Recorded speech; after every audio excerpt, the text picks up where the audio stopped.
بسم الله الرحمن الرحيم الحمد لله رب العالمين والعاقبة للمتقين والصلاة والسلام على سيد الأنبياء والمرسلين وعلى آله الطيبين الطاهرين وعلى أصحابه أجمعين. أما بعد فقد قال الله تبارك وتعالى في القرآن المجيد والفرقان الحميد. أعوذ بالله من الشيطان الرجيم. بسم الله الرحمن الرحيم. تبت يدا أبي لهب وتب ما أغنى عنه ماله وما كسب سيصلى نارا ذات لهب وامرأته حمالة الحطب في جيدها حبل من مسد. صدق الله مولانا العظيم. إن الله وملائكته يصلون على النبي يا أيها الذين آمنوا صلوا عليه وسلموا تسليما. اللهم صل على سيدنا ومولانا محمد وعلى آل سيدنا ومولانا محمد وبارك وسلم وصل عليه صلاة وسلاما عليك سيدي يا رسول الله صلى الله عليه وسلم. اللہ رب العالمین کی حمد و ثنا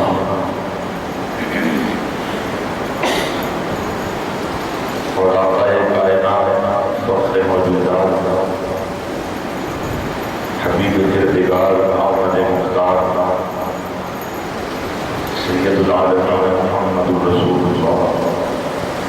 صلی اللہ علیہ وسلم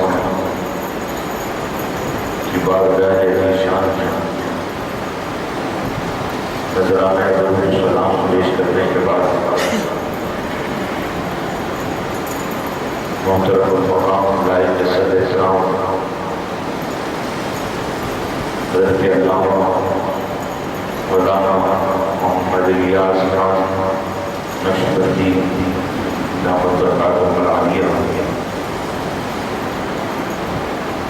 محترم المقام مجاہد اہل سنت صاحبزادہ حسن احمد مجددی حضرت مولانا حافظ القاری ہارون خان قادری صاحب اور آج کی اس ناموں سے رسالت صلی اللہ علیہ وسلم کانفرنس میں حاضر جملہ برادران اسلام. الحمدللہ اللہ تبارک و تعالیٰ کی توفیق سے ہم آج اس مقام پر آقا علیہ السلام کی عظمت و شان اور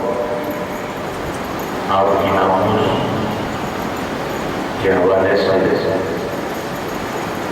جمع ہوئے ہیں اور اس کے ساتھ ساتھ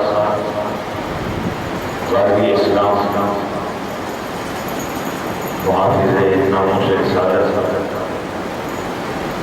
غازی مدنی ممتاز حسین قادری شہید رحمت اللہ تعالی کے ساتھ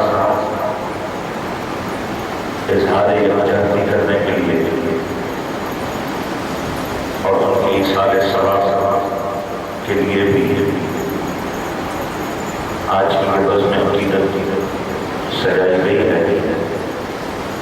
میری دعا ہے کہ اللہ تبارک و تعالی ہم سب کی حاضری کو شرف قبولیت عطا فرمائے اور حضور علیہ السلام کی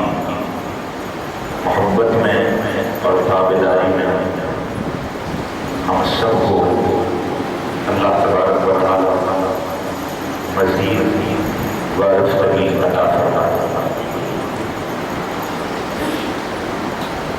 غازی مدنی ممتاز حسین قادری شہید رحمت اللہ تعالی ایک متوسط طبقے سے تعلق رکھنے والا وہ عاشق رسول صلی اللہ علیہ وسلم تھا کہ جس نے حضور علیہ السلام کے ناموس کی خاطر وقت کے گورنر کو کیفر کردار تک پہنچایا اور اس کے بعد سے لے کر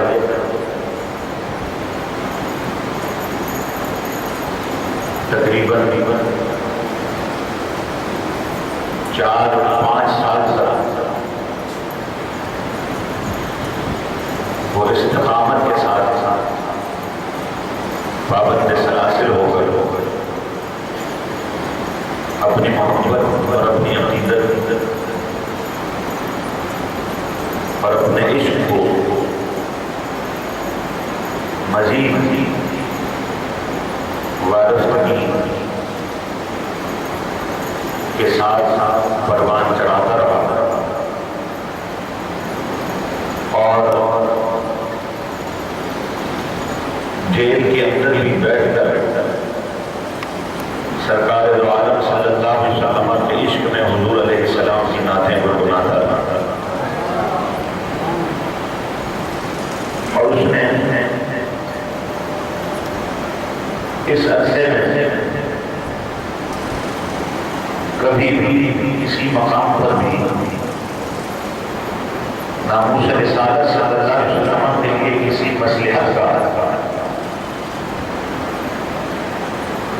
مظاہرہ نہیں کیا، یہاں تک کہ اقبال جو کرنے کے بعد وہ گلا کہ جنہوں نے اس کے مقدمہ کی پیروی کے لیے اپنے آپ کو پیش بھی کیا اور پھر ان کے ساتھ معاون بن کر سینکڑوں کو گلا اس مقدمے کا حصہ رہے ان کے کہنے کے باوجود بھی اس نے اپنے بیان حرفی کو تبدیل نہیں کیا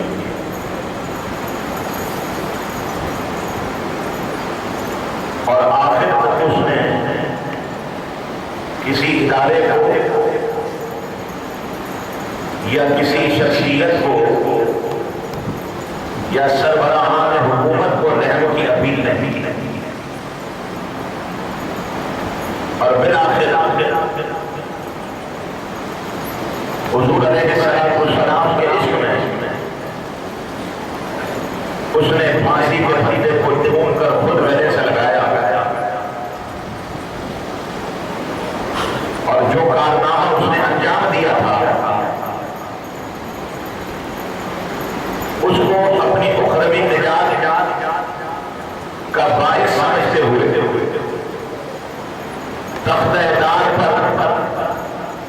چڑھ گیا اور ناموس رسالت صلی اللہ علیہ وسلم کے لیے قربان ہو کر ہمیشہ کے لیے امر ہو گئے۔ اگرچہ کہ حکومت وقت کا یہ انتہائی ظالمانہ اقدام ہے کہ انہوں نے ایک ایسے عاشق رسول صلی اللہ علیہ وسلم کو پھانسی دے دی کہ جس نے اپنے نفس کی وجہ سے نہیں بلکہ شاطر رسول کو حضور علیہ السلام کی محبت اور عشق کی وجہ سے کیفر کردار پر بتایا ہے۔ آج بہت سے لوگ غلط فہمیوں میں مبتلا ہے، اس لیے کہ میڈیا پر اس دوران بہت سے نام نہاد مذہبی اسکالر اور تبصرہ نگار اس کو کھینچتان کا قاتل قرار دینے کی کوشش میں لگے رہے اور ان پر یہ بات آیا نہ ہو سکی کہ حضور علیہ السلام کے ناموس کی محافظت کرتے ہوئے اگر کسی شاطر رسول کو قتل کر دیا جائے تو وہ قتل شریعت اسلامیہ کی روح سے جائز ہونا ہے۔ جو شخص بھی توحید رسالت صلی اللہ علیہ وسلم کا منکر ہو جائے، مرتکب ہو جائے، تو قرآن و سنت کا فیصلہ یہ ہے کہ اس کی سزا سوائے قتل کے کچھ اور نہیں ہے، اور وہ توحید کر فوراً دائرہ اسلام سے خارج ہو جاتا ہے اور مرتد ہو جاتا ہے، اور مرتد کی جو سزا ہے وہ قتل کے سوا کچھ اور نہیں ہے۔ لیکن افسوس اور المیہ یہ ہے کہ یہ ملک جس کو اسلامی جمہوریہ پاکستان کہتے ہیں،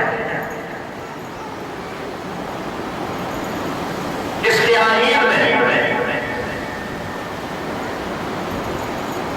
توحید رسالت کی دفعہ 295 آئین کا حصہ بنی ہوئی ہے اور اس کے مطابق جو شخص بھی حضور علیہ السلام کی بارگاہ میں گستاخی کرے، چاہے وہ صراحت ہو یا اشارت ہو یا کنایت ہو، اس کے جملوں سے گستاخی کا شائبہ ہی پڑا ہو، تو بہرحال وہ توحید رسالت کا مرتکب ہے اور اس دفعہ کے مطابق ہی اس کی سزا صرف اور صرف سزائے ہو رہا ہے۔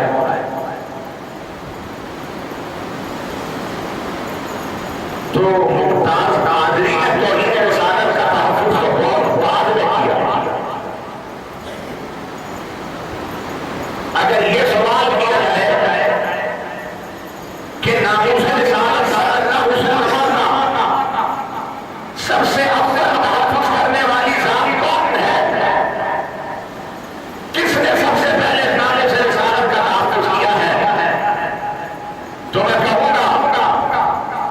کہ بارگاہ مصطفیٰ صلی اللہ علیہ وسلم کے آقا خود عالمین کے پروردگار نے قرآن مجید فرقان حمید میں تعلیم فرمائے ہیں، اور خود قرآن مجید نے اللہ تبارک و تعالیٰ نے اپنے محبوب صلی اللہ علیہ وسلم کی تعظیم اور توقیر کا حکم ارشاد فرمایا ہے، اور اللہ اور اس کے رسول کو ایذا پہنچانے والے کے لیے دنیا اور آخرت میں عذاب عظیم کی وعید ارشاد فرمائی ہے۔ تو اس سے پتہ چلتا ہے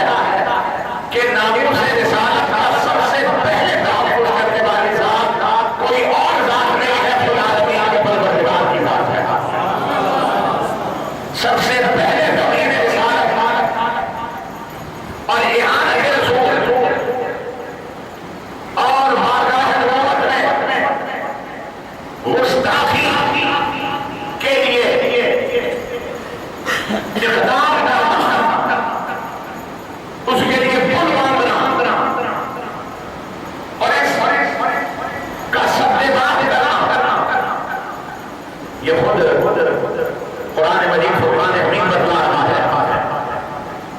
کہ یہ کام اللہ تبارک و تعالیٰ نے سب سے پہلے کیا ہے۔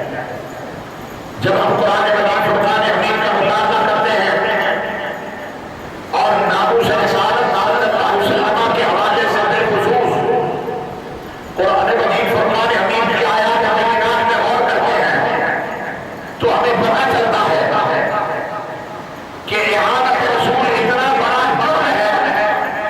کہ اللہ تبارک و تعالیٰ نے پوری سورہ نحل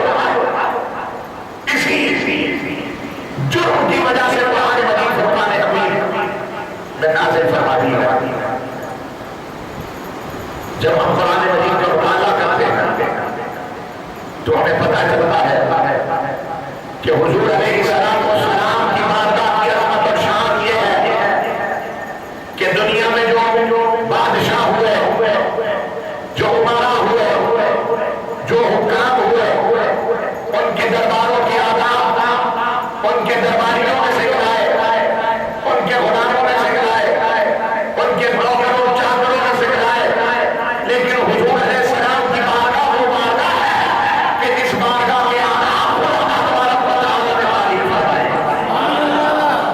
ارشاد فرمایا یا ایھا الذین آمنوا لا ترفعوا اصواتکم فوق صوت النبی ولا تجهروا له بالقول۔ اے ایمان والو، نبی کی آواز پر اپنی آوازوں کو اونچا نہ کرنا، اور جس طرح آپس میں ایک دوسرے سے زور سے بات کرتے ہو اس طرح ان سے مخاطب نہ ہونا۔ اگر تم نے یہ عمل کیا تو پھر تمہارے اعمال تباہ و برباد کر دیے جائیں گے، تمہارے اعمال ختم کر دیے جائیں گے۔ تو جس رب کو اتنی گستاخی بھی گوارا نہیں ہے کہ کوئی اس کے محبوب کی آواز پر اپنی آواز کو اونچا کر دے، تو اس رب کو یہ کیسے گوارا ہو سکتا ہے کہ کوئی اس کے محبوب کی شان میں کوئی غیر محتاط رویہ استعمال کرے، کوئی سب و شتم کرے، کوئی گالی دے، کوئی بکواس کرے، کوئی کسی بھی انداز سے ان کی توہین کرنے کی ناپاک جسارت کرے، جب رب وہ اتنا بھی مقصود نہیں ہے کہ ان کی آواز پر آواز کو اونچا کیا جائے، تو اس کو یہ کیسے مقبول ہو سکتا ہے کہ اس کے محبوب مکرم صلی اللہ علیہ وسلم کی شان کو ہٹانے کی کوشش کی جائے۔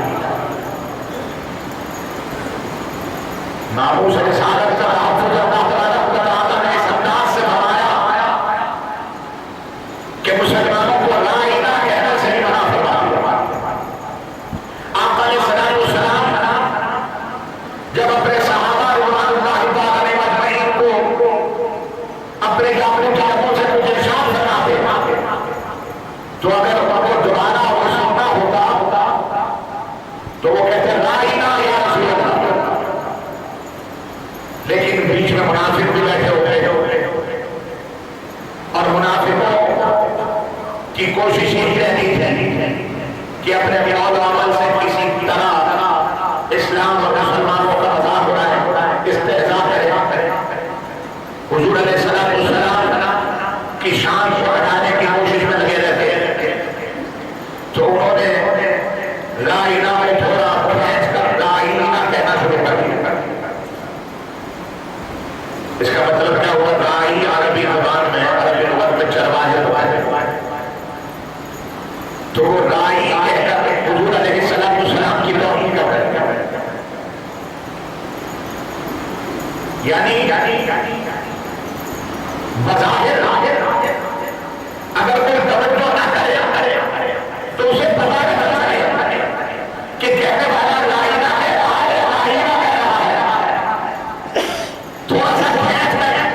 لا الہ کہہ رہا ہے۔ اللہ تبارک و تعالیٰ نے قرآن مجید فرقان حمید کی وحی نازل فرمائی اور فرمایا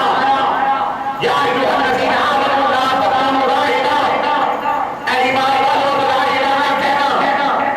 لائنا کہتے ہو منافق لائنا کہنے لگے ہیں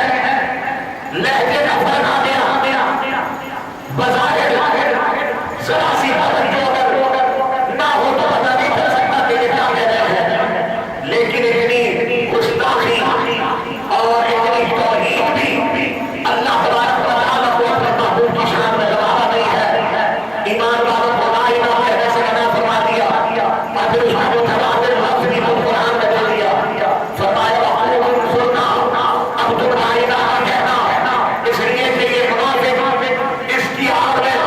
لا الہ کہتا گستاخی کر رہے ہیں اب تم کہہ رہا ہو سننا اے اللہ کے رسول ہم پر نظر کرم فرما دیجیے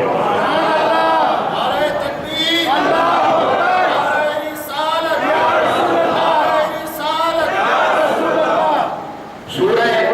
حجرات جس کا اعظم عنوان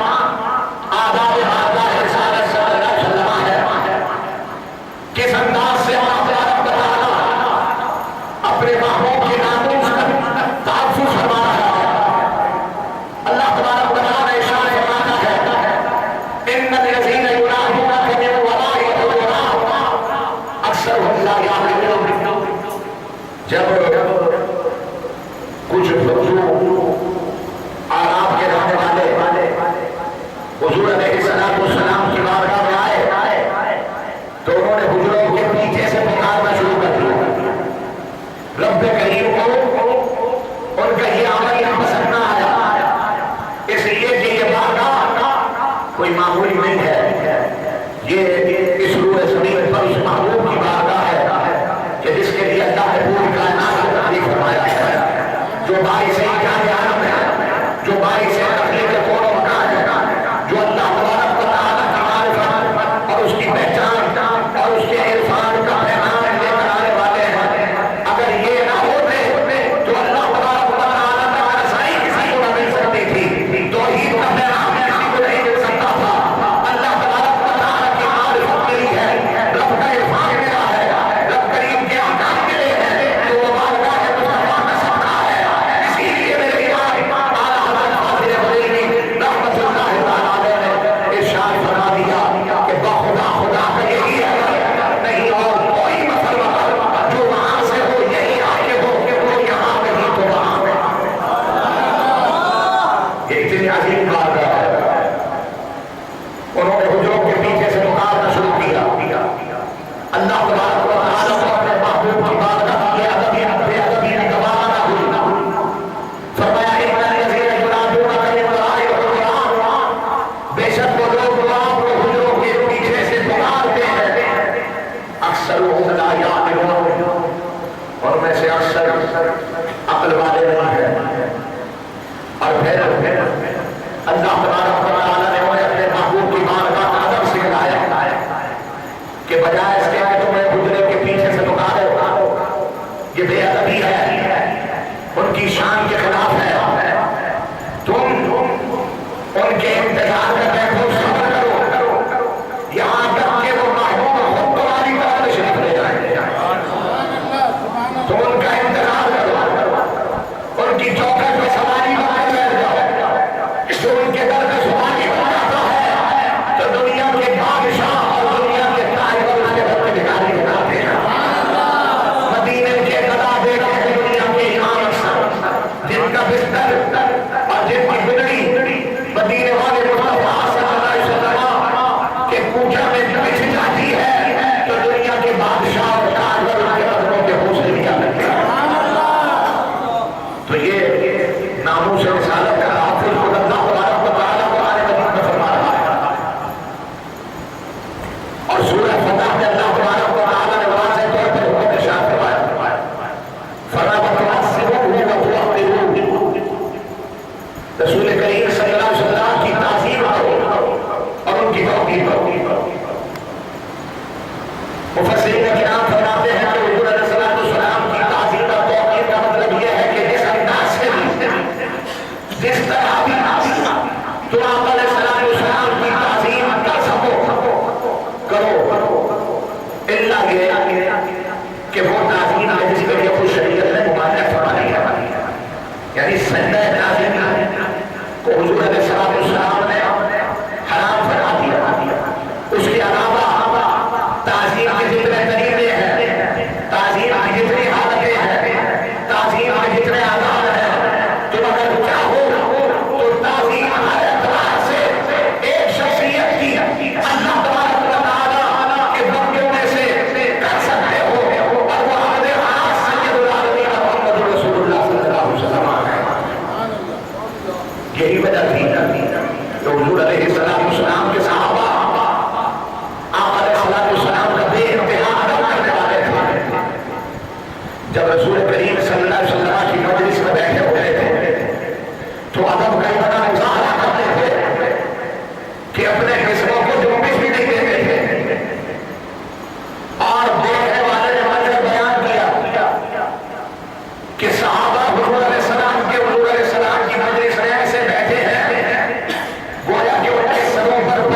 سفیر بنا کر بھیجا گیا اور اس نے حدیبیہ کے مقام پر آقا علیہ السلام کے صحابہ کا ادب دیکھا تو وہ حیران ہو کر واپس گیا اور اس نے پھر جا کر بتلایا کفار کو اور قریش مکہ کو کہ تم اس نبی سے ڈرنے کی سوچ رہے ہو، تم اس قوم سے جنگ اور جدال کی پلاننگ کر رہے ہو کہ جن کے غلام کا ان کے آزائے وجود کا پانی بھی زمین پر گرنے لگتے تھے۔ کہنے لگا میں یہ منظر دیکھ کر آیا کہ جب ان کے رسول محمد صلی اللہ علیہ وسلم وضو کرتے ہیں اور وہ لعاب ڈالتے ہیں تو ان کے غلام لعاب ڈال اپنے ہاتھوں میں لے لیتے ہیں اور آزائے وجود سے گرنے والے پانی کے قطروں کو وہ زمین پر گرنے نہیں دیتے، اور جن کے ہاتھوں کا یہ لعاب ڈال کے تبرک پہ نہ پہنچ پائے تو وہ اس صحابی کے ہاتھوں سے اپنے ہاتھوں کو بس کر دیتا ہے کہ جس کے ہاتھوں میں یہ تبرک پہنچا۔ یعنی اس نے کہا کہ جو غلام، جو قوم، جو امت اپنے آقا کے آزائے وضو سے گرنے والا پانی بھی زمین پر گرنا گوارا نہیں کرتے تو وہ اپنے محبوب آقا کا مقدس لہو زمین پر گرنا کیسے گوارا کر سکتے؟ تم ان سے جنگ کرنے کی سوچ رہے ہو۔ آقا علیہ السلام کے ادب کا حضور علیہ السلام کے صحابہ بے انتہا خیال رکھا کرتے تھے۔ آقا علیہ السلام کے احترام میں صحابہ کرام کھڑے ہو جائے، آقا علیہ السلام کے منبر میں جب بیٹھے ہوتے تھے تو ایسا محسوس ہوتا تھا کہ جسم میں جان نہیں آتا۔ حضور علیہ السلام اگر کچھ پوچھتے تو وہ دبے لہجے میں اس کا جواب دیتے، کبھی برہم ہوتے تو حضور علیہ السلام کے غلاموں کی کیفیت تبدیل ہو جاتی، ان پر کب کبھی داری ہو جاتی تو پتہ چلا کہ رسول کریم صلی اللہ علیہ وسلم کی توہین کرنا یہ کوئی معمولی جرم نہیں ہے، بلکہ یہ وہ جرم ہے کہ جس کے بعد توہین رسالت کے مرتکب کے لیے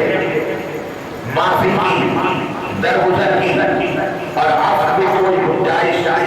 دین میں موجود نہیں ہے۔ آئیے قرآن مجید فرقان حمید ناموس رسالت کے لیے کیا سزا تجویز کر رہا ہے۔ ہمارے ملک میں گزشتہ کئی برسوں سے ایک بحث چلی ہوئی ہے اور نام نہاد متجددین اس فکر میں لگے ہوئے ہیں کہ کسی طرح توہین رسالت کی سزا میں ترمیم کی جائے۔ یہ جو قتل کی سزا ہے اس کو ختم کر دیا جائے اور اس کے علاوہ کوئی اور معمولی سی سزا توہین رسالت کرنے والے کے لیے بنا دی جائے اور کوئی معمول ایسا عمل میں آ جائے۔ اور بدقسمتی سے ہمارے حکمران بھی اپنی تمام تر صلاحیتیں اسی پر مرکوز کیے ہوئے ہیں، اسی قانون کا دفاع کرتے ہوئے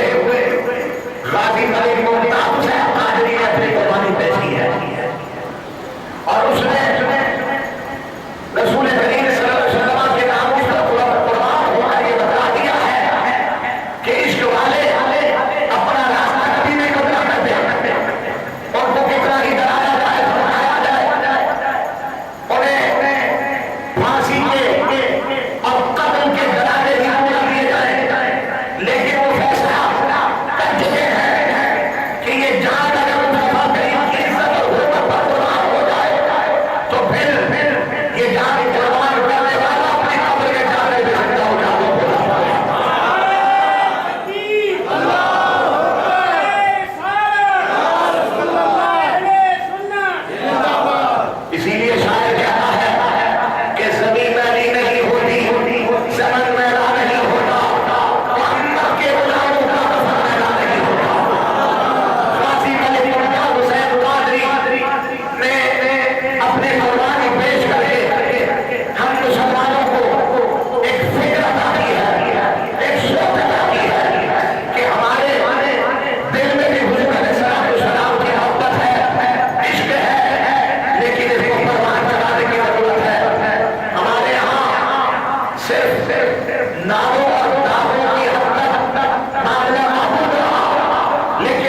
تو یہ سزا خود اللہ تبارک و تعالیٰ نے قرآن مجید میں بیان فرمائی ہے. اگرچہ کہ استعارہ ہے، اشارہ ہے، لیکن بتلا دیا گیا ہے کہ جو کوئی بھی حضور علیہ السلام کی بارگاہ میں گستاخی کرے تو اس کی سزا یہی ہے کہ اس کے گلے میں پھندا لگا کر اس کو لٹکا دیا جائے. آپ کہیں گے کہ یہ قرآن میں پھانسی کی سزا کہاں پر موجود ہے؟ اسی لیے میں نے سورہ محمد کی ابتدائی آیات کی تلاوت کیا. اللہ تبارک و تعالیٰ تب یہ نام اس کا کیا جرم تھا کہ قیامت تک کے لیے قرآن مجید فرقان حمید کی یہ سورت اس کے لیے رسوائی کا باعث بن گئی. اس قرآن میں اللہ تبارک و تعالیٰ نے اور بھی ذرائع کا ذکر کیا ہے، اور بھی ذرائع کا تذکرہ قرآن مجید میں موجود ہے. قرآن مجید فرقان حمید نے شراب سے منع کیا، لیکن کسی شرابی کا نام لے کر اس کو قرآن میں رسوا نہیں کیا. قرآن مجید نے اللہ تبارک و تعالیٰ نے زنا سے منع کیا، وَلَا تَقْرَبُوا الزِّنَا إِنَّهُ كَانَ فَاحِشًا، لیکن کسی زانی کا نام لے کر قرآن مجید فرقان حمید نے اس کو رسوا نہیں کیا. قرآن مجید فرقان حمید نے انسانیت کے قتل سے منع کیا اور فرمایا کہ جس نے ایک انسان کو قتل کیا اس نے پوری انسانیت کو قتل کر دیا، اور جس نے ایک انسان کی زندگی کو بچایا گویا کہ اس نے پوری انسانیت کو بچا لیا. قتل سے منع کیا، لیکن کسی قاتل کا نام لے کر قرآن نے اس کو رسوا نہیں کیا. کیا وجہ ہے کہ قتل سے منع کیا جائے، قاتل کا نام نہ لیا جائے، شراب سے منع کیا جائے، شرابی کا نام نہ لیا جائے، زنا سے منع کیا جائے، زانی کا نام نہ لیا جائے. تہمت لگانے والوں کی سزا قرآن نے بیان کی ہے. تہمت لگانے سے منع کر رہا ہے، لیکن تہمت لگانے والوں کا نام نہیں ذکر کیا ہے. اما عائشہ صدیقہ رضی اللہ تعالی عنہا کے دامن عفت پر تہمت لگانے کی پاداش میں اللہ تبارک و تعالی نے غضب فرمایا. سورہ نور میں اللہ تبارک و تعالی کی عفت اور طہارت کو بیان فرمایا اور پھر اس میں تہمت لگانے والے کی سزا کو بھی بیان کر دیا، لیکن کسی تہمت لگانے والے کا نام قرآن نے ذکر نہیں کیا. اگر نام رب نے دیا ہے تو محمد کریم صلی اللہ علیہ وسلم کی گستاخی کرنے والے کا نام ہے، زنا کرنے والے کا نام نہیں لیا قرآن نے، شرابی کا نام نہیں لیا، قاتل کا نام نہیں لیا. تہمت لگانے والے اور جتنے ذرائع قرآن مجید نے جس جس کا تذکرہ کیا، جس سے روکا ہے، ان مجرموں کا نام نہیں لیا، لیکن ایک مجرم کا نام لے کر اس کو قیامت کے لیے نشان عبرت قرآن نے بنا دیا. اور وہ مجرم کون ہے؟ وہ وہی ہے کہ جو حضور علیہ السلام کی بارگاہ میں بے ادب و گستاخ ہے. پتہ چلا کہ اللہ تبارک و تعالیٰ کے نزدیک سب سے بڑا جرم اگر کوئی ہے تو اس کے محبوب کی شان کا گستاخی ہے. اسی لیے اللہ تبارک و تعالیٰ نے پوری سورہ بعد نازل فرما کر ابو لہب اور اس کی بیوی کی مذمت فرما دی ہے. آقا علیہ السلام اللہ تبارک و تعالیٰ کے حکم سے پہاڑ کی چوٹی پر کھڑے ہو کر لوگوں کو پکارتے ہیں اور لوگ جمع ہو جاتے ہیں. حضور علیہ السلام فرماتے ہیں کہ اگر میں تم سے کہوں کہ اس پہاڑ کے پیچھے ایک لشکر ہے جو تم پر حملہ آور ہونے والا ہے تو کیا تم میری بات کو تسلیم کرو گے؟ تو سب نے کہا کہ ہاں آپ سچے ہیں، آپ صادق ہیں، آپ جھوٹ نہیں بولتے. اگر آپ کہہ رہے ہیں تو پھر ہم مانتے ہیں کہ لشکر ہوگا. تو اللہ کے رسول نے فرمایا کہ پھر یہ سن لو کہ میں تمہیں اللہ تبارک و تعالیٰ کے عذاب سے ڈرانے کے لیے آیا. اللہ تبارک و تعالیٰ کا حکم کو سنایا تو یہ ابو لہب اس مجمع میں موجود تھا. یہ حضور علیہ السلام کی طرف ہاتھ اٹھا کر کہنے لگا علی حاضر نعوذ باللہ کہہ رہے محمد صلی اللہ علیہ وسلم تم ہلاک ہو جاؤ. تم نے ان باتوں کے لیے ہمیں یہاں پر جمع کیا ہے. اللہ تبارک و تعالیٰ کو اس کی گستاخی اتنی ناپسندیدہ ہوئی کہ قیامت تک کے لیے اس کی قسم اپنے اللہ نے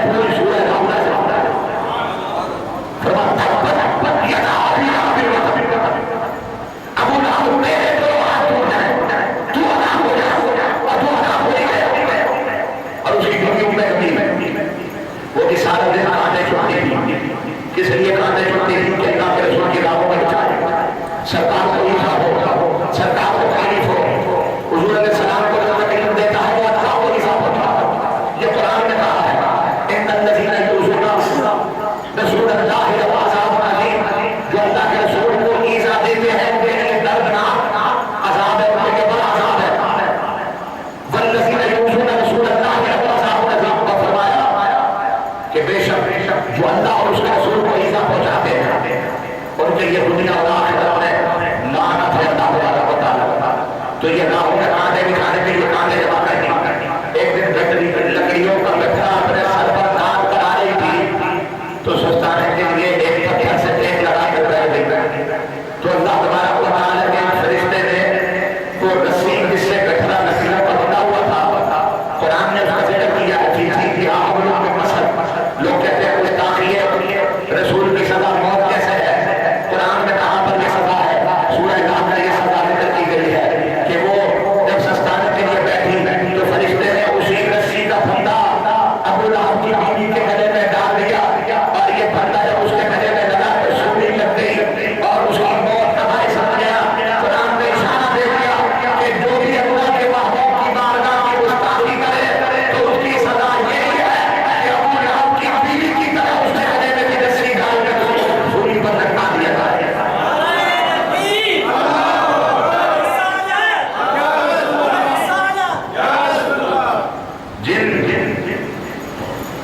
مذہبی نام نہاد اسکالرز کو قرآن مجید میں توہین رسالت کی سزا نظر نہیں آتی، تو مطلب یہ انہوں نے بیچاروں نے سورہ لہو نہیں پڑھی ہے، اور جس نے سورہ لہو نہ پڑھی وہ تو مذہبی اسکالر کیسے بنتے ہیں؟ وہ تو چاہیے قرآن کا خود اللہ تبارک و تعالی فی جیدہا حبل من مسد فرما کر حضور علیہ السلام کی گستاخی کرنے والی عورت کی سزا کو بیان فرما اور سزا کا ایک بڑی رحمتی ہوا،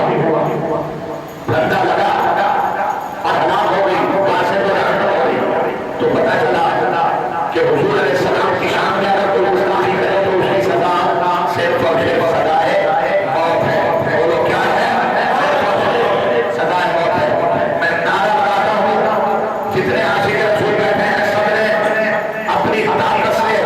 جواب دینا ہے اور ممتاز حسین قادری سے اظہار یکجہتی کرنا ہے۔ گستاخ نبی کی ایک سزا، گستاخ نبی کی ایک سزا، گستاخ نبی کی ایک سزا۔ اب آئیے وہ لوگ کے جو مسلمانوں کو دھوکہ دینے کے لیے کہتے ہیں کہ جو حضور علیہ السلام کو رحمت للعالمین بنتا ہے اور آپ رحمت للعالمین کے نام پر کسی کو قتل کر دیں تو یہ کہاں کا اسلام ہے؟ بظاہر ان کے جملوں میں بڑا وزن نظر آتا ہے، اور اگر تھوڑا سا تأمل کیا جائے، تدبر کیا جائے تو ایک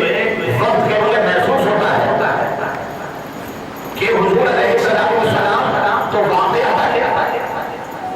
آدمی کے لیے رحمت بنتا ہے، آپ تو اپنے دشمنوں کو معاف فرماتے رہے، جانی دشمنوں کو معاف فرمایا،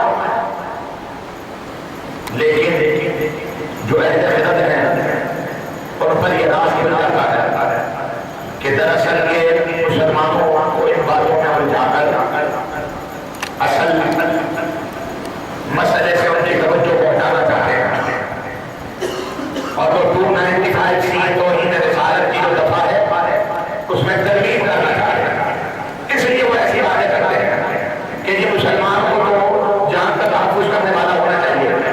نہ کہ کسی کی جان کو تلف کرنے والا ہونا چاہیے۔ اور راجی ملک ممتاز حسین قادری کے لیے بھی بہت سارے لوگوں نے کہا، بہت سارے مولویوں نے کہا، بڑے بڑے لکھے مولویوں نے کہا کہ وہ قاتل اس نے قتل کیا، اور بعد نے تو میڈیا پر کہا کہ اس کے دو جرم ہیں، ایک تو یہ کہ وہ جس کی حفاظت پر معمول تھا اس نے اسی کو قتل کر دیا، اور جس کام کی اس کو تنخواہ دی جا رہی تھی، جس کا معاملہ اس کو مل رہا تھا،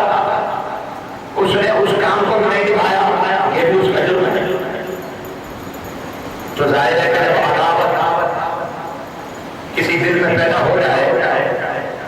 تو پھر سامنے والے کی اچھائیاں بھی برائیاں نظر آنے لگ جاتی ہیں، لیکن دل میں جب محبت آ جائے اور عشق مصطفیٰ آ جائے تو پھر کسی وجود میں ایسا نہیں ہو سکتا کہ سرکار کا سچا عشق بھی ہو اور برائی بھی ہو اور بدی بھی ہو۔ جہاں عشق مصطفیٰ ہوتا ہے وہاں برائیوں کا خاتمہ ہو جاتا ہے۔ غازی ملک ممتاز حسین قادری کے سینے میں سرکار دو عالم کا سچا عشق تھا تو اس کے سینے میں برائی تو ہو ہی نہیں سکتی، وہ تو حضور علیہ السلام کا سچا غلام تھا، جنہوں نے کہا کہ غازی ملک ممتاز حسین قاتل ہے، اس نے وقت کے مقدر کو قتل کیا ہے، تو وہ جواب دیں کہ سیدنا فاروق اعظم کے بارے میں کیا کہتے ہو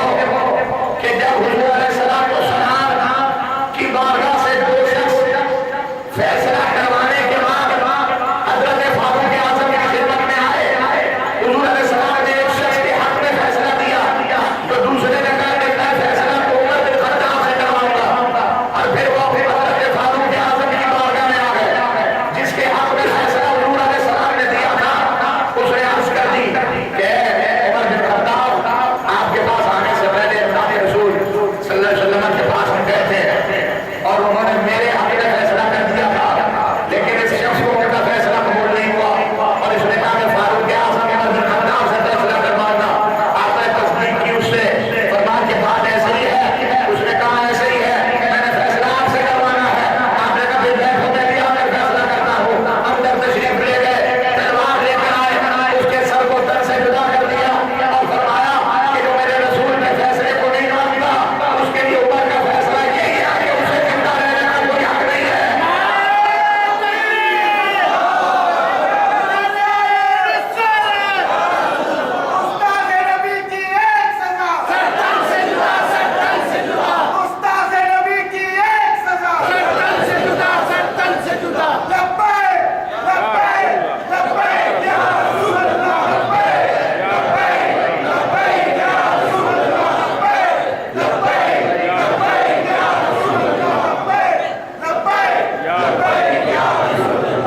تو بتلاؤ فاروق اعظم کیا کہو گے؟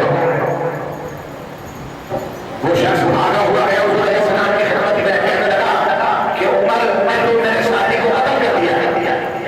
اگر میں بھاگ کر نہ آتا تو ہو سکتا مجھے بھی وہ قتل کر دیتے، وہ غصے میں تھے۔ آپ علیہ السلام نے کہا کہ انہیں ارشاد فرمائے، حضور علیہ السلام کو سلام کو بھی اپنے عمر غلام پر کتنا ناز تھا۔ آپ علیہ السلام نے فرمایا کہ میں یہ گمان نہیں کرتا کہ عمر کسی مومن کے قتل کی جرات کرے گا، یعنی سرکار نے اپنے جملوں میں فرما دیا کہ اگر عمر نے قتل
تو اس طرح کی باتیں کر کر میڈیا پر بیٹھ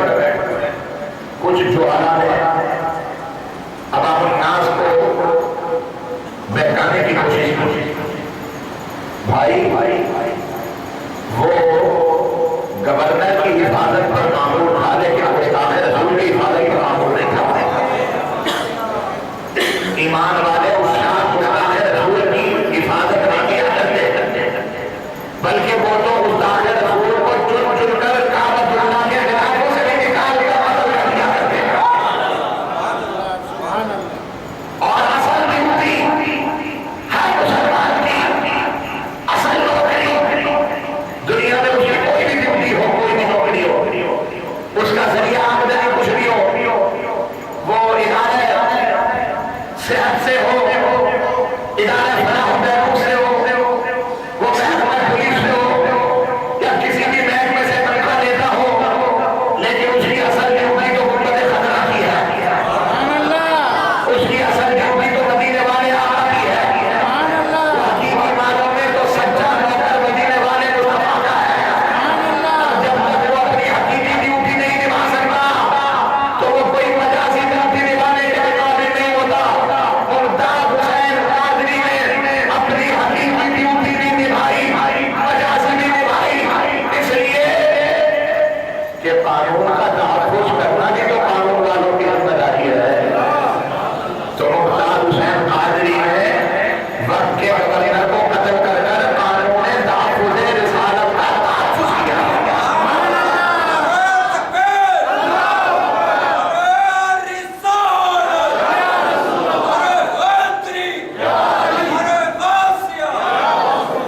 حضرت خالد بن ولید رضی اللہ تعالیٰ عنہ نے کچھ مرتدین گستاخوں کو قتل کرنے کے بعد جلا دیا. حضرت عمر رضی اللہ تعالیٰ بارگاہ صدیق اکبر میں حاضر ہوئے اور کیا کہنے لگے آپ نے خالد کو کھلا چھوڑ دیا ہے جو جی میں آئے کریں. تو حضرت صدیق اکبر رضی اللہ تعالیٰ نے کیا جواب دیا؟ فرمایا کہ میں کون ہوتا ہوں اللہ کی تلوار کو نیام میں ڈالنے والا. خالد اللہ کی تلوار ہے اور ہے کیا اوقات ہے میں نے اللہ کی تلوار کو نیام میں ڈال دیا. تو پتہ چلا کہ حضور علیہ السلام کہ گستاخوں کو خود عہد رسالت امام صلی اللہ علیہ وسلم نے قتل کر کر کے بڑے کردار کے بتایا ہے. آئیے بخاری و مسلم کے حوالے سے دلیل پیش کرتا ہوں. قبیلہ بنو عدیر سے تعلق رکھنے والا کعب بن اشرف یہودی کہ جو حضور علیہ السلام کی شان میں ادبیہ اشعار کہتا تھا رسول کریم صلی اللہ علیہ وسلم کو ایذا دیتا تھا. جب جنگ بدر میں کفاران قریش اہل مکہ کے مقتول کافروں کی لاشوں کو اپنے کوڑوں میں ڈال دیا گیا تو اس کا کلیجہ بڑا پھٹکنے لگا. اس کو بڑی ہمدردی ہوئی یہ پکا گیا اور جا کے مقتولوں کے اس نے مرثیت ہے ان سے اظہار ہمدردی کیا اظہار یکجہتی کیا اور پھر وہاں سے واپس آ کر ایک مسلمان خاتون پر اس نے حجبیہ اشعار کہے اللہ اس کے رسول کو ایذا پہنچائے. آقا علیہ السلام نے اللہ تعالیٰ سے دعا کی کہ اے رب کریم تو جس طرح بھی چاہے اس شخص کے شیر گوئی سے مجھے محفوظ کرو. اور پھر آقا علیہ السلام نے فرمایا صحابہ میں اعلان کیا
قد آذى اللہ ورسولہ، اس کو اس لیے قتل کروایا گیا کہ وہ اللہ اور اس کے رسول کو ایذا دیتا تھا۔ پتا چلا کہ جو اللہ اس کے رسول کو ایذا دے اس کو قتل کیا جائے، جو گستاخی کرے اس کو قتل کیا جائے۔ آقا علیہ السلام کی حدیث پاک کا حضرت علی بن مرتضیٰ رضی اللہ تعالیٰ عنہ روایت کرتے ہیں، غور سے سنیے، گوش پر آواز ہو کر۔ آج بڑے بڑے مولوی اس وقت کے بارے میں بڑھ گئے اور انہوں نے ممتاز قادری کے خلاف بکواسات کی، اور جس کو اس نے توہین رسالت کی وجہ سے قتل کیا اس کی حمایت میں انہوں نے کلمات کہے اور انہوں نے کہا کہ اس نے تو کوئی گستاخی نہیں کی تھی۔ کیا اس کا عمل توہین رسالت کے قانون کے خلاف کام کرنا گستاخی نہیں؟ کوئی مسلمان حضور علیہ السلام کی عظمت اور شان کے خلاف جانے کا کبھی تصور کر سکتا ہے؟ جو چیز بھی رسول کریم صلی اللہ علیہ وسلم سے منسوب ہو جائے تو اس چیز کی بھی توہین کرنے والا ہے، اسی طرح جب 295 آئین پاکستان کا حصہ بن کر رسول کریم صلی اللہ علیہ وسلم کی ذات سے منسوب ہو گیا تو اس کو زیادہ معلوم نہ اس میں کا کہنے والا کوئی مومن نہیں ہو سکتا۔ وہ بے دین ہے، وہ مرتد ہے، وہ کافر ہے، اس لیے کہ اس نے حضور علیہ السلام کی شان میں گستاخی کی ہے۔ کہہ رہے تھے گستاخی کہاں ہے؟ اس نے تو ایک قانون کی مخالفت کی ہے۔ آئیے حضرت علی بن مرتضیٰ رضی اللہ تعالیٰ عنہ کیا روایت کرتے ہیں، فرماتے ہیں کہ آپ علیہ السلام نے فرمایا کہ کوئی میرے ایک بال کو بھی تکلیف پہنچائے تو اس نے مجھے ایذا دی، اور جس نے مجھے ایذا دی اس نے اللہ کو ایذا پہنچا۔ کوئی ایک بال کو بھی تکلیف پہنچائے اس نے مجھے ایذا دی، اور جس نے مجھے ایذا دی اس نے اللہ تبارک و تعالیٰ کو ایذا دی۔ تو ایک بال، ایک منہ مبارک کو تکلیف دینا اللہ اور اس کے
اس شیطان تاثیر میں گستاخی کی یا نہیں؟ اس نے حاصلہ مدونہ کو تحفظ دلوانے کی کوشش کی اور اس کے ساتھ اظہار حالت بھی کرنے والا بنا. اگر مسلمان تھا تو اسے تو چاہیے تھا کہ جیل میں جتنے بھی توہین رسالت کے قانون کے تحت مجرم پڑے ہوئے ہیں ان کی سزا پر امپلیمنٹ کرواتا. اپنے عہدے کو یہاں پر استعمال کرنا تو جو کہتے ہیں اچھے لگتے ہیں کہ وہ مسلمان تھا اور اس کی دلیل یہ ہے کہ وہ توہین رسالت کے مجرموں کو سزا دلوا رہا تھا، لیکن اس کا عمل تو بالکل اس کے برعکس ہے. اور پھر اس کو بیٹے نے جو کتاب لکھی اس کے بارے میں اس نے صاف لکھا کہ میرا باپ سور کھاتا تھا جو نجس العین ہے اس کا گوشت کھاتا تھا. لوگ اس کو مسلمان بنانے پر تلے ہوئے. جو سور کا گوشت کھاتا ہے وہ شراب بھی پیتا ہے. جب نجس العین اس کے جسم کا حصہ بن گیا تو اس کا حضور تو پورے ہوا گیا. اور اس نے لکھا کہ میرے باپ نے کہا کہ میں نے 7 مرتبہ قرآن کو پڑھا 7 مرتبہ، لیکن نعوذ باللہ کفر نباشا کہتا ہے کہ اس قرآن میں میرے لیے کچھ نہیں ہے. تو جس کے یہ الفاظ ہوں تو اس شخص کی حمایت ہماری مسلمان جو نہ کچھ نہیں ہو سکے. جب قرآن گستاخ رسول کی سزا کو بیان ہو گیا، جب آقا علیہ السلام اپنے گستاخوں کو قتل کروا رہے ہیں، ابو رافع کو قتل کروایا حضرت عبداللہ بن عتیق اپنے ساتھیوں کے ساتھ گئے اور اس کے قلعے میں رات کے اندھیرے میں داخل ہوئے اور بڑی ٹیکنک کے ساتھ داخل ہوئے. کیا ٹیکنک انہوں نے اختیار کی؟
کہ علیہ کے دروازے کی چابیاں جو لٹکی ہوئی تھی وہ تو حاصل کرنے میں کامیاب ہو گئے تھے.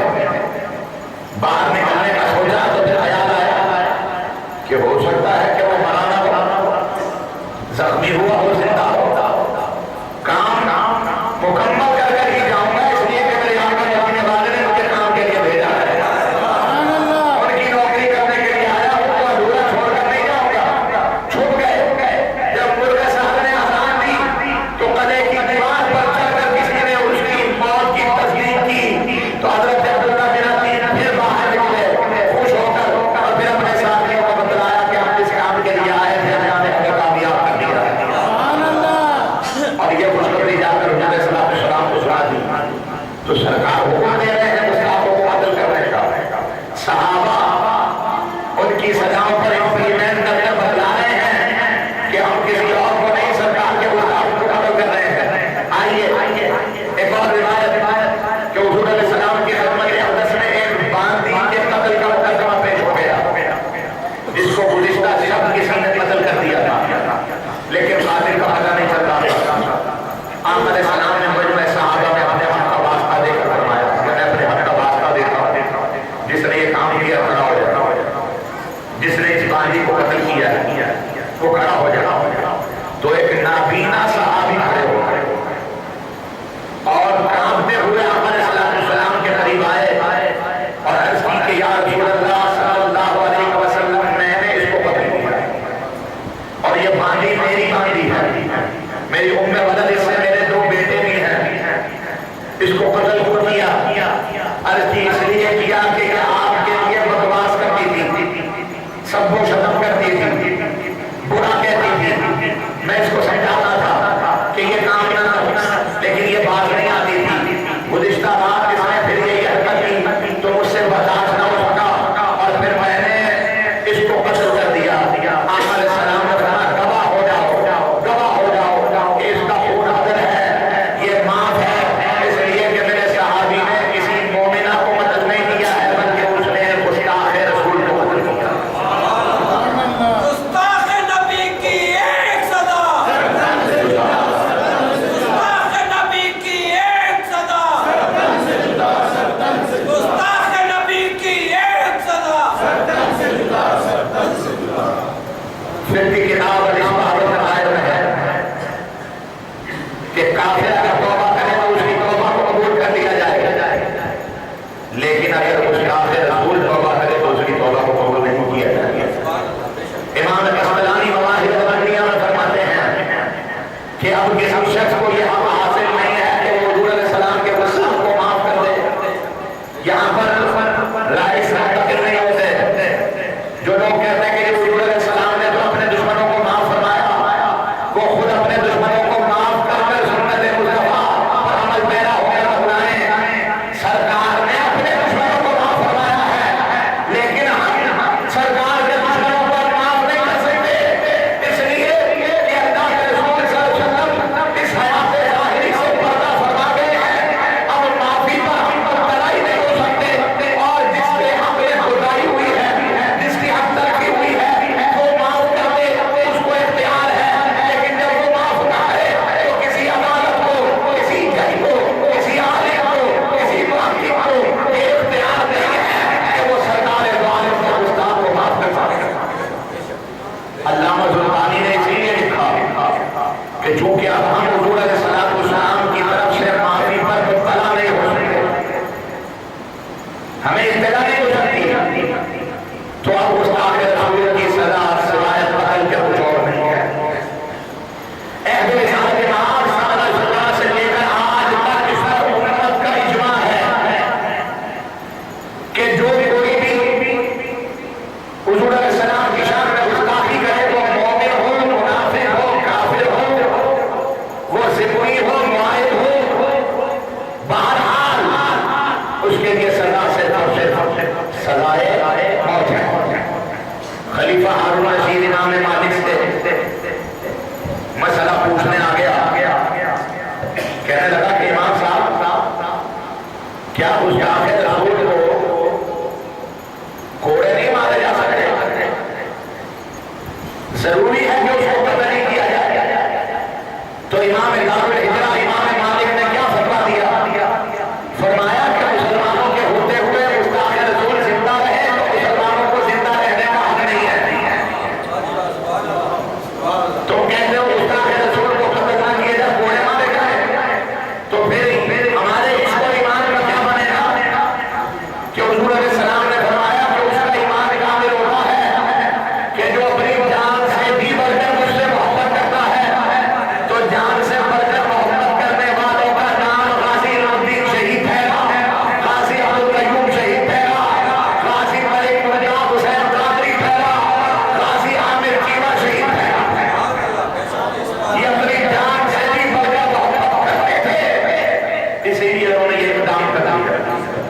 غازی ملک عمدہ حسین غازی السلام کا پہلا مسافر نہیں ہے، ملک پاکستان کی تاریخ کا پہلا عاشق رسول نہیں ہے جس نے گستاخ رسول کو قتل کیا ہے۔ پاکستان بننے سے پہلے کراچی میں غازی عبدالقیوم ایک گھوڑا گاڑی چلانے والا ایک نوجوان جس کے معاہدے میں اسے کوئی نہیں جانتا تھا، اسے پتہ چلا کہ ایک شخص نے حضور علیہ السلام کی شان میں گستاخی کی ہے اور عدالت میں اس پر مقدمہ چل رہا ہے، تو اس کی غیرت ایمانی کو گوارا نہ ہوا، اس نے اپنی گھوڑا گاڑی کا رخ موڑا کچہری کی طرف اور کچہری کے باہر اس نے اپنے ٹانگے کو کھڑا کیا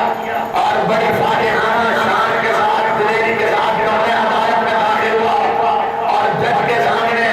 وکلاء کے سامنے لوگوں کے سامنے خنجر نکال کر اس گستاخ کو کمرے عدالت میں سے جہنم میں پہنچا دیا اور اپنے آپ کو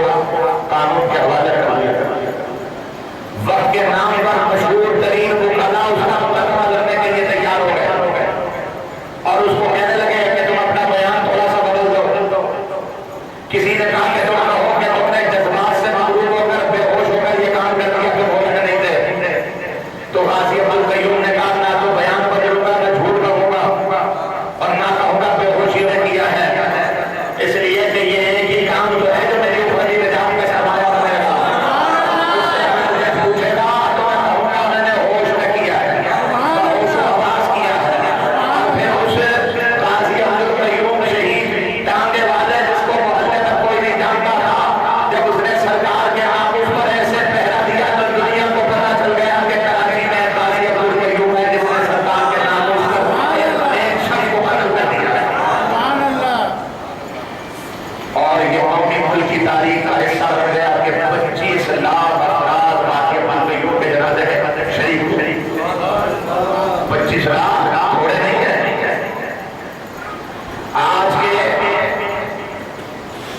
نام نہاد باطل پرست سیاسی شعبے باز بھی کئی سالوں محنت کریں تو اتنے مسلمان اکٹھے نہیں ہو سکتے جتنے کوچوان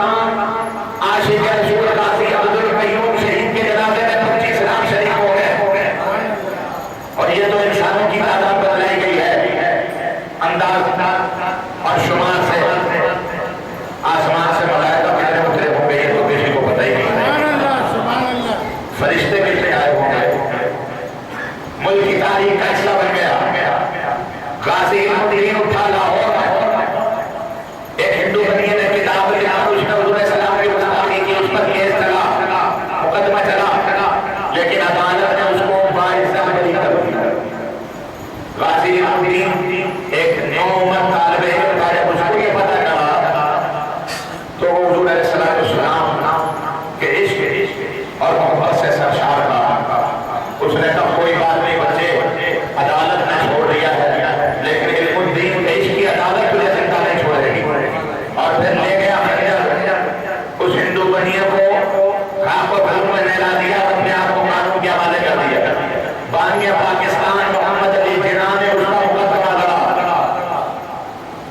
آج منصب اقتدار پر بیٹھی ہوئی جماعت نام نہاد مشرق لیگی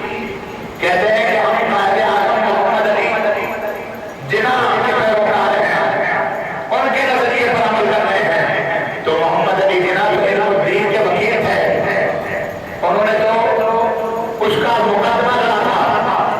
اور قائد اعظم محمد علی جناح نے علم الدین کو کہا تھا کہ تم جج کے سامنے یہ کہنا کہ میں نے ہوش و حواس میں نہیں کیا ہے، جذبات سے معلوم ہو کر کیا ہے، تو علم الدین نوعمر لڑکے نے بانیہ پاکستان کو جواب دیا، کہنے لگا میں تو جج کو کہوں گا کہ اب تک کی عمر میں اگر کوئی ہوش میں کام کیا ہے تو یہ پہلا کام ہے۔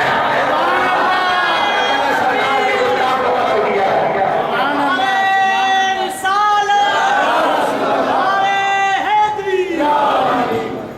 اور پھر وہ وقت بھی آیا، اس پر مقدمہ چلا، اس نے بھی پھانسی کے بندے کو چھوپ کر گلے سے لگا دیا۔ لاکھوں مسلمان اس کے جنازے میں شریک ہوئے اور خود شاعر مشرق قلندر لاہوری ڈاکٹر اقبال جب غازی الدین شہید کی میت کو جسد غازی کو قبر میں اتار رہے تھے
اور کاروبار دنیا کی پرواہ نہیں کی. یہ پرواہ تو وہ کرتے ہیں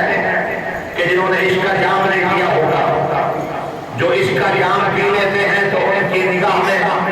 ان کے دل میں تو محبوب کی یاد اور محبوب کی محبت ہی سب سے بڑی دولت ہوا کرتی ہے. حضور علیہ السلام سے سچی محبت کرنے والے سولی سے نہیں گھبراتے, پھانسی کے پھندوں سے نہیں گھبراتے, گولیوں سے نہیں ڈرتے, سزاؤں سے نہیں ڈرتے. اگر یہ ڈرتے ہوتے تو آقا علیہ السلام کے صحابہ دیہاتے انگاروں پر نیل کر مصطفیٰ کریم کی محبت کے نعرے لگاتے. حضرت خبیب سولی پر چڑھ کر سرکار دو عالم کو سلام کا نذرانہ نہ دیکھتے. آقا علیہ السلام کے بلال کو مکہ کی گلیوں میں گلے میں رسی ڈال کر گھسیٹا نہ جاتا. انہوں نے کبھی کوئی سودے بازی نہیں کی. عشق رسول کی تعریف ہے کہ عاشق کو ستایا جاتا ہے, ایذا دی جاتی ہے, درد دیا جاتا ہے, لیکن وہ ہر مصیبت پر, ہر ظلم پر زبان حال سے یہی کہتا ہے کہ بدریاں چرخ سے اور کوہ سے پتھر برسے, ساری دنیا کی بلائیں میرے سر پر برسے, ختم ہو جائے ہر ایک مصیبت مجھ پر, میرے ایمان کو جنبش ہو تو ہے مجھ پر. تم نے پھانسی کے پھندے سے ڈرانے کی کوشش کی, لیکن ملک ممتاز حسین قادری نے تو جیلر کو پھانسی سے پہلے اپنی 3 شرطیں بیان کر اور 5 منٹ رہتے تھے تو غازی ملک ممتاز حسین قادری عاشق رسول دوڑتا ہوا جا رہا تھا میدان کے بعد. کسی نے کہا کہ غازی صاحب ابھی تو 5 منٹ باقی ہے. اس نے کہا 5 منٹ کی بات کرتے ہو میرے سامنے کھڑے ہوئے ہیں, تم کہتے ہو میں انتظار کرو. اور پھر جیلر کو کہا کہ میری 3 شرطیں ہیں, اس کو قبول کیا جائے, وصیت ہے. اس نے کہا بولو. کہنے لگا پہلی تو یہ ہے کہ پھانسی کا پھندا خود گلے پہ ڈالو گا. دوسری یہ ہے کہ میرے منہ پر کپڑا نہیں ڈالا جائے گا. کوئی رسوائی کا کام کیا ہو تو وہ کام کر جاؤ. کام تو عزت کا کیا ہے, مصطفیٰ کی ناموس پر پہلا دیا ہے, تو منہ چھپا کر کیوں جاؤ. سر اٹھا کر دیا ہوں, سر اٹھا کر دنیا سے جا کر. اور تیسری وصیت یہ ہے کہ میرے سر پر جو امامہ ہے یہ نہیں اترے گا. تو یہ ہے تمہارا غازی ملک ممتاز حسین قادری کہ جس نے تنہا وہ کارنامہ انجام دے دیا ہے کہ جو اس کے پیچھے شاید اتنی تندہی کے ساتھ تنظیمیں اور جماعتیں بھی نہ کر سکیں. یہ رب کی عطا ہوتی ہے, وہ جس کو چن لیتا ہے تو پھر اسی کو جذبے بھی دے دیتا ہے. آقا علیہ السلام کے غلاموں کو فوج سے ڈرانے والے بھول میں ہیں. سولی سے غلام نہیں ڈرتے, پھندے سے نہیں ڈرتے, وہ تو خود چوم کر گلے سے لگا دیتے ہیں. اس لیے کہ غلامان محمد جان دینے سے نہیں ڈرتے, یہ سر کٹ جائے یا رہ جائے وہ پرواہ نہیں کرتے. اب حکومت کو میں آپ سب کی وساطت سے اور آپ کی جانب سے یہ باور کرانا چاہتا ہوں تک یہ پیغام پہنچنا چاہیے کہ تمہاری حکومت آپ کی حکومت نہیں ہے, یزیدی حکومت ہے. اور تم نے غازی ملک ممتاز حسین قادری کو پھانسی دے کر خود اپنے آپ اپنے لیے ہلاکتیں مولدی ہیں. اور اللہ تبارک و تعالیٰ اور اس کے محبوب کی ناراضگی کا توق تم نے اپنے گلے میں ڈال لیا ہے. جتنے اقتدار کے مزے تم نے لوٹنے سے لوٹ لیے, اب انتظار کرو, وہ وقت قریب ہے کہ اللہ تبارک و تعالیٰ تمہاری فساد کو لپیٹ لے گا, تمہارے مقابلے کو الٹ دیا جائے گا, اب تمہیں ذلیل اور رسوا کر دیا جائے گا. اور انشاءاللہ وقت آئے گا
میراث بنانے والوں کی ہے،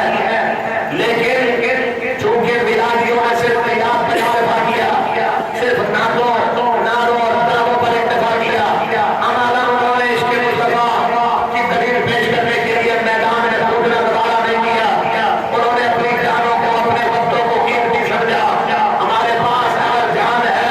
ایمان ہے، تو یہ سب مصطفیٰ کا سرکار ہے۔ اگر سرکار کا نام سلامت ہے، سرکار کی عزت اور حرمت پر کوئی آنچ نہ آئے ہمارے ہوتے ہوئے،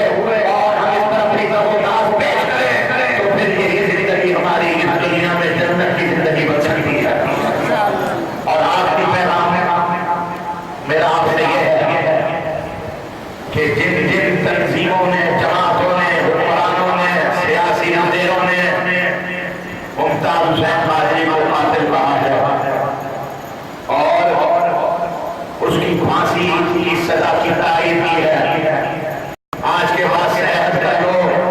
کہ کسی ایسی تنظیم اور کسی ایسے لیڈر کو ووٹ نہیں دینا، اور آپ آج کے بعد سے کسی ایسے ادارے کو ووٹ نہیں دو گے کہ جس نے ممتاز حسین قادری کو قاتل کہا ہے، وہ اس ملک میں رہنے والا ہو یا عالمی دنیا اور یہود نصارہ کی گود میں بیٹھنے والا کوئی شرابی اور جواری ہو، کوئی بھی ہو، تم نے اگر ووٹ دینا ہے تو اسی کو دینا ہے جو مصطفیٰ کا سچا غلام ہو،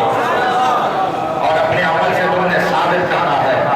کہ ہم مجیب علیہ السلام کی عزت اور حرمت اور ناموس پر کوئی سودے بازی برداشت نہیں کریں گے۔ ملک ممتاز حسین قادری تیری جرت کو سلام، بولو جرت و بہادری، آواز نہیں کر دی آپ کی، جرت و بہادری، غازی تیری جرت کو، غازی تیری جرت کو سلام، غازی تیری جرت کو،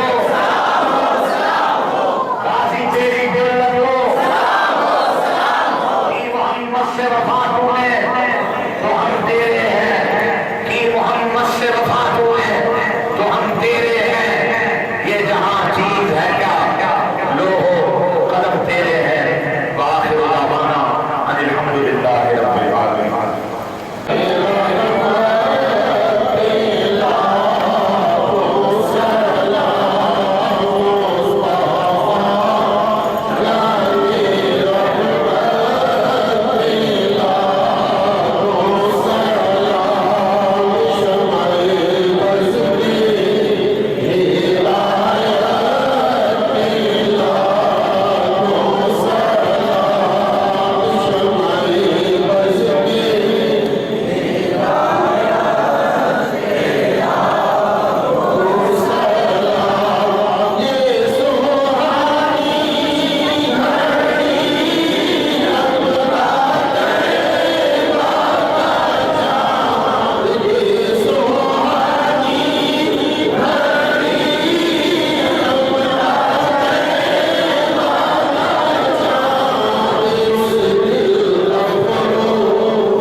فیض